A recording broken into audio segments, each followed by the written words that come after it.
Noakhali TV সহ বেশ কয়েকটি গণমাধ্যমে সংবাদ প্রকাশের পর লক্ষ্মীপুরের চরমেঘায় পুলিশের সাঁড়াশি অভিযান। লক্ষ্মীপুর এবং ভোলা জেলার সীমান্তবর্তী চররমণীমোহন ইউনিয়নের মেঘনা নদীতে জেগে ওঠা দ্বীপ চরমেঘা দখলে নিয়ে সয়াবিন লুট করছে রাসেল খান নেতৃত্বে একদল দস্যু। অবৈধ অস্ত্র দেখিয়ে মারধর করে কৃষকদের তাড়িয়ে দেয় সেই চর থেকে। এতে জমির কোটি কোটি টাকার সয়াবিন ও চরের বাড়িঘর হারিয়ে বিপাকে পড়েছে ১.৫ শতাধিক কৃষক পরিবার। বিষয়টি দৈনিক জনবাণী, নোয়াখালী টিভি সহ বেশ কয়েকটি গণমাধ্যমে প্রকাশের পর সাঁড়াশি অভিযান পরিচালনা করা হয়েছে।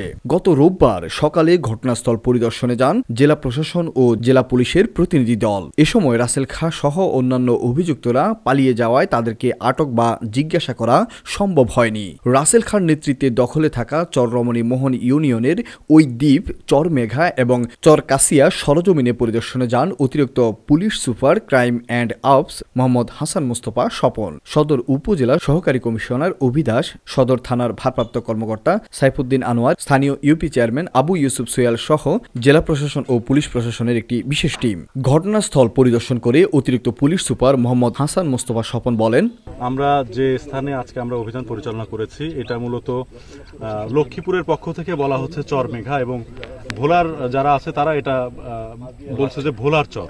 এটা নিয়ে একটা বিতর্ক রয়েছে এবং এই চরটি চরমেঘা থেকে ভেঙে নদীর অপর প্রান্তে নতুন একটি চর জেগেছে। এটা লক্ষ্মীপুরের পক্ষ থেকে বলা হয়, আর ভোলার পক্ষ থেকে আবার তারাও দাবি করে যে এটা ভোলার একটা অংশ। কাজেই আমরা সরেজমিনে দেখলাম এখানে কিছুটা বিতর্ক রয়েছে ভূমির মালিকানা নিয়ে, এবং এসিডেন্ট আছেন এখানে, উনিও বলেন যে এটা মূলত খাস জমি। তো এটার মালিকানা নির্ধারণ নিয়ে এখনো পর্যন্ত সুনির্দিষ্ট কোনো সিদ্ধান্ত আসেনি, যে কারণে এখানে যেভাবে জমি চাষ করছে আগে থেকেই সেই ধারাবাহিকতাই নতুনভাবে জমিটা চাষ হয়েছে। এখন নতুনভাবে যে সমস্যাটা দেখা দিয়েছে যে কিছু কিছু লোক অন্যের রোপণকৃত জমিতে এসে ফসল তুলে নিয়ে যাওয়ার চেষ্টা করে, অনেকটা চাঁদাবাজির মতো কিছু অভিযোগ আমাদের কাছে এসেছে।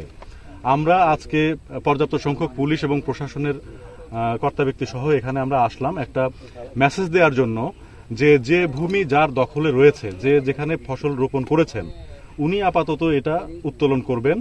কেউ কারো জমি দখল বা বেদখলের দিকে যাবে না। যদি যায় সেটা শক্তি প্রয়োগ, চাঁদাবাজি বা আরো যে সমস্ত বিষয়গুলো আছে ফৌজদারি অপরাধ, আমরা সেই দিকে বিষয়গুলো গণ্য করব। এদিকে চররমণীমোহন ইউনিয়ন পরিষদের চেয়ারম্যান আবু ইউসুফ সোয়াল আশঙ্কা করে বলেন, প্রশাসন চলে যাওয়ার পর আবারও রাসেল খাঁর দস্যুরা এই চরে হানা দিবে, কারণ এখনো তাদের প্রায় ১০০ জনের জন্য রান্নাবান্না চলছে এই চরে। এখানে আমাদের লক্ষ্মীপুরের লোকজনই চাষাবাদ করে। এই যে এখন যেখান থেকে আমরা আসলাম রাসেল খান এবং মিন্টু খার কাছ থেকে, এরা এক করা জমিনে এরা কোনো ফসলাদি করে নাই।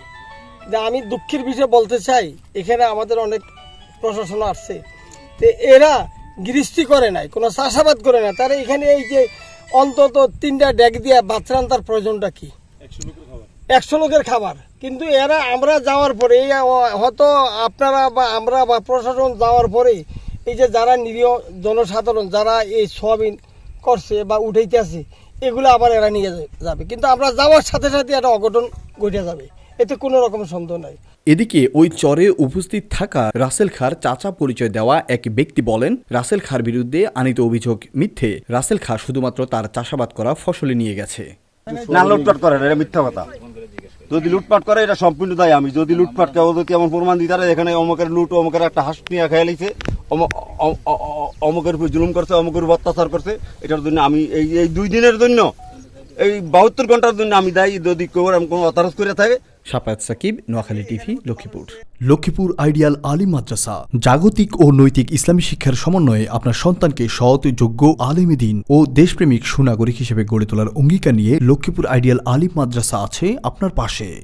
এখানে প্লে থেকে আলিম পর্যন্ত সাধারণ বিভাগ, বিজ্ঞান বিভাগ, হিফজুল কোরআন ও গার্লস শাখায় ভর্তি চলছে। এখানে রয়েছে উন্নত যোগাযোগ ব্যবস্থা এবং রুচিশীল ও শিক্ষাবান্ধব পরিবেশ, আবাসিক অনাবাসিক ডে কেয়ার ব্যবস্থা। লক্ষ্মীপুর আইডিয়াল আলিম মাদ্রাসা, কোর্ট বিল্ডিং সংলগ্ন, জুমুল স্টেশন, সদর, লক্ষ্মীপুর। নোয়াখালী টিভি, বৃহত্তর নোয়াখালীর প্রতিচ্ছবি।